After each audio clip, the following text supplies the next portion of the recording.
Hello, I'm doctor Krishna Chaitanya Reddy, consultant neurophysician at onus hospitals. అందరికీ నమస్కారం. ఈరోజు నేను చెప్పబోయే టాపిక్ అనేది టీఐఏ, అంటే ఇంగ్లీష్లో ట్రాన్సియంట్ ఇస్కెమిక్ అటాక్. దీన్ని మనం మినీ స్ట్రోక్ లాగా కన్సిడర్ చేయొచ్చు. అంటే ఇది మనకి పెద్ద స్ట్రోక్ వచ్చే ముందు వార్నింగ్ సిమ్టమ్ లాంటిది.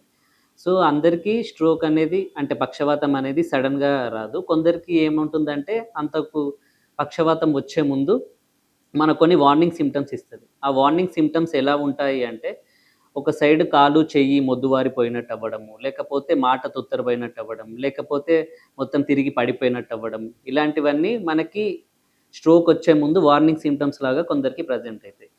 అండ్ ఇవి మనకి కొన్ని నిమిషాల నుంచి కొన్ని గంటల వరకు ఉండి దానంతటా ఆటోమేటిక్గా తగ్గిపోతుంది. ఎందుకంటే దాని తర్వాత రక్త సరఫరా అనేది బ్రెయిన్కి మళ్ళీ చెంది సిమ్టమ్స్ అనేవి ఆటోమేటిక్గా తగ్గిపోతాయి. సో ఇది గుర్తించడం చాలా చాలా ఇంపార్టెంట్. ఎందుకంటే ఇది గుర్తించి మనం ముందే ఎంఆర్ఐ కానీ సిటీ కానీ మనకి మెడలో నరాల స్కానింగ్ చేసి ఎంతవరకు మనకు బ్లాకేజ్ ఉందో తెలుసుకొని దానికి తగినట్టు ట్రీట్మెంట్ మనం తీసుకున్నట్టయితే మనం పెద్ద పెరాలసిస్ అటాక్ని అవాయిడ్ చేయొచ్చు.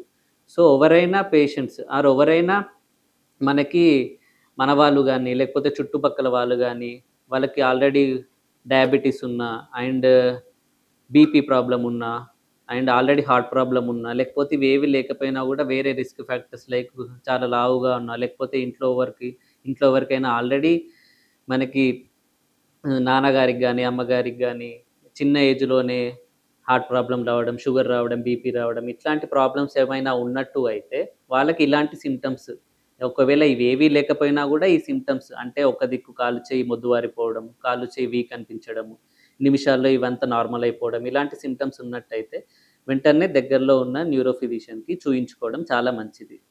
ఇలా చేసినట్టయితే పెద్ద పెరాలసిస్ అటాక్ని మనం అవాయిడ్ చేసినట్టు అవుతుంది.